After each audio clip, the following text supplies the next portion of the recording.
Salam əziz tələbələr, magistratura imtahanına tam 27 gün qalmışkən, gəlin mən də öz fikirlərimi, məsləhətlərimi sizinlə bölüşüm. Bilirəm ki, imtahan sessiyası ilə birlikdə magistratura imtahanına hazırlaşmaq sizləri mütləq ki yorur. Nə etmək lazımdır? Stressdən, panikadan, mənfi düşüncələrdən mütləq şəkildə uzaq durun. Hər bir işinizi plan ilə görün, mütləq şəkildə dərslərinizdə iştirak edin.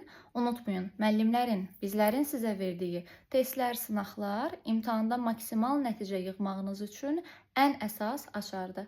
Və bir də ki, vizual olaraq hədəflərinizi müəyyənləşdirin. Yığmaq istədiyiniz balı bir vərəqə yazın, çalışma masanızın yaxud da ki, mütəmadi şəkildə görə biləcəyiniz bir yerə qoyun və ən əsası unutmayın. Bir müəllim kimi, bir dost, yoldaş kimi sizə demək istəyirəm ki, heç nə sizdən, nə də sizin sağlamlığınızdan vacib deyil. Siz hər şeyin üstəsindən gəlirsiniz də, gələcəksiniz də. Görək Dövran müəllim bu haqda nələr düşünür? Hər birinizə uğurlar.